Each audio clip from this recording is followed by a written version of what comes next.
ಮಹರ್ಷಿ ವಾಲ್ಮೀಕಿ ಅಭಿವೃದ್ಧಿ ನಿಗಮದ ಹಗರಣಕ್ಕೆ ಸಂಬಂಧಪಟ್ಟಂತೆ ಇಡಿ ತನಿಖೆ ತೀವ್ರಗೊಳಿಸ್ತಾ ಇದೆಯಲ್ಲ. ಇಡಿ ಎಂಟ್ರಿ ವಿಚಾರಕ್ಕೆ ಕಾಂಗ್ರೆಸ್ ನಾಯಕರು ತೀವ್ರ ವಿರೋಧವನ್ನು ವ್ಯಕ್ತಪಡಿಸ್ತಾ ಇದ್ದಾರೆ. ತನಿಖೆಗೆ ಇಡಿ ಎಂಟ್ರಿ ಆಗಿರೋದಕ್ಕೆ ಕಾಂಗ್ರೆಸ್ ಕಿಡಿಕಾರ್ತಾ ಇದೆ.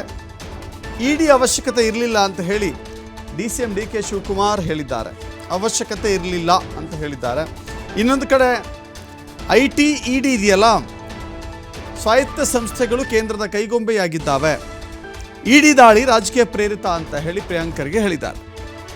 ಮತ್ತೊಂದು ಕಡೆ ನಾಗೇಂದ್ರ ನೈತಿಕ ಹೊಣೆ ಹೊತ್ತು ರಾಜೀನಾಮೆ ಕೊಟ್ಟಿದ್ದಾರೆ. ಹಣ ವರ್ಗಾವಣೆ ಆಗಿದೆ ಅಂದ ತಕ್ಷಣ ಹೇಗೆ ತಪ್ಪಾಗುತ್ತೆ? ನಾಗೇಂದ್ರ ವಶಕ್ಕೆ ಪಡೆದ ವಿಚಾರಕ್ಕೆ ಚಲುವರಾಯಸ್ವಾಮಿ ಪ್ರಶ್ನೆ ಮಾಡಿದ್ದಾರೆ.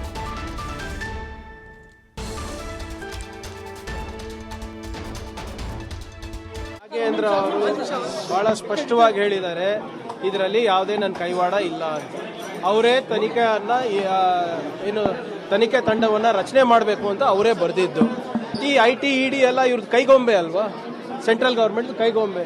ಈಗ ಮೊನ್ನೆ ಜಾರ್ಖಂಡ್ ಚೀಫ್ ಮಿನಿಸ್ಟರಿಗೆ ಒಳಗೆ ಹಾಕಿದ್ರು. ಸುಪ್ರೀಂ ಕೋರ್ಟ್ ಏನಂತು, ಈ ಯಾವ ಸಾಕ್ಷಿ ಆಧಾರದ ಮೇಲೆ ಅವ್ರಿಗೆ ಒಳಗೆ ಹಾಕಿದ್ದೀರಾ ಅಂತ ಅವ್ರಿಗೆ ಬಿಟ್ಟಿಲ್ವಾ? ಆದರೆ 60-70 ದಿನ ಚುನಾವಣೆ ಸಂದರ್ಭದಲ್ಲಿ ಅವ್ರಿಗೆಲ್ಲರಿಗೂ ಒಳಗೆ ಇಟ್ಟಿದ್ರು. ಅವರು ನೋಡಿ ಏನು ದಾಖಲೆಗಳು ಕೊಟ್ಟಿದ್ದಾರೆ, ಏನು ವಿಚಾರಣೆ ಮಾಡ್ತಾರೆ ನೋಡೋಣ. ನಾವು ಯಾವುದೂ ಕೂಡ ಹಸ್ತಕ್ಷೇಪ ಮಾಡಲಿಕ್ಕೆ ರೆಡಿ ಇಲ್ಲ. ಮಾನ್ಯ ಮುಖ್ಯಮಂತ್ರಿಗಳು ವಾಲ್ಮೀಕಿ ನಿಗಮದಲ್ಲಿ ಹಗರಣ ಆಗಿರೋದು ಅಂತ ಸ್ವತಃ ನಾಗೇಂದ್ರ ಅವರೇ ಒಪ್ಕೊಂಡಿದ್ದಾರೆ. ಅಧಿಕಾರಿಗಳ ಕೈವಾಡ ಇದೆ ಅಂತ ಒಪ್ಕೊಂಡಿದ್ದಾರೆ. ನೀವು ಕೂಡ ತೋರಿಸಿದ್ದೀರಾ ತಮ್ಮ ಮಾಧ್ಯಮದಲ್ಲಿ ಒಂದು ಆಡಿಯೋ ರಿಲೀಸ್ನಲ್ಲಿ. ಆ ಅಧಿಕಾರಿ ಹೇಳ್ತಾ ಇರೋದು, ದದ್ದಲ್ ಅವ್ರಿಗೆ ಗೊತ್ತಾದರೆ, ನಾಗೇಂದ್ರ ಅವ್ರಿಗೆ ಗೊತ್ತಾದರೆ ರಾದ್ದಾಂತ ಮಾಡ್ತಾರೆ ಅಂತ. ನಾವು ನಡೆದಿಲ್ಲ ಅಂತ ಹೇಳ್ತಾ ಇಲ್ಲ, ಇವ್ರು ಮಾಡಿಲ್ಲ ಅಂತ ಹೇಳ್ತಾ ಇರೋದಲ್ವ. ಅಧಿಕಾರಿಗಳು ಕೈವಾಡ ಇದೆ.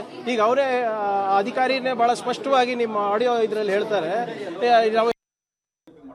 ಸರ್ಕಾರ ಅಲ್ಲ ನೋಡ್ರಿ, ಅವ್ರವ್ರ ವೈಯಕ್ತಿಕ ವಿಚಾರಗಳು.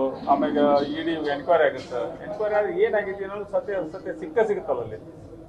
ಅದ್ರ ಬಗ್ಗೆ ನಾವೇನ ಇನ್ವೆಸ್ಟಿಗೇಷನ್ ಆಫೀಸರ್ ಅಲ್ಲ, ಅದ್ರ ಬಗ್ಗೆ ನಾವು ಚರ್ಚೆ ಮಾಡೋದು ಸೂಕ್ತ ಅಲ್ಲ ಅನ್ಸುತ್ತೆ.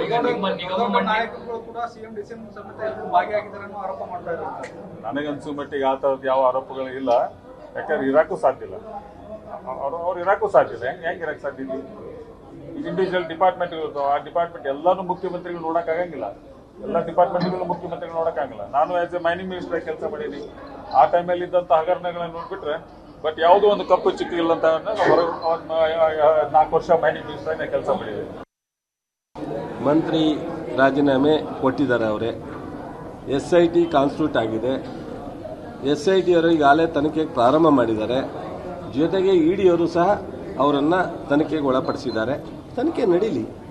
ಮಂತ್ರಿ ರಾಜೀನಾಮೆ ಕೊಟ್ಟಿದ್ದಾರೆ. ಅವರೇ SIT ಕಾನ್ಸ್ಟಿಟ್ಯೂಟ್ ಆಗಿದೆ. SIT ಅವರು ಈಗಾಗಲೇ ತನಿಖೆಗೆ ಪ್ರಾರಂಭ ಮಾಡಿದ್ದಾರೆ. ಜೊತೆಗೆ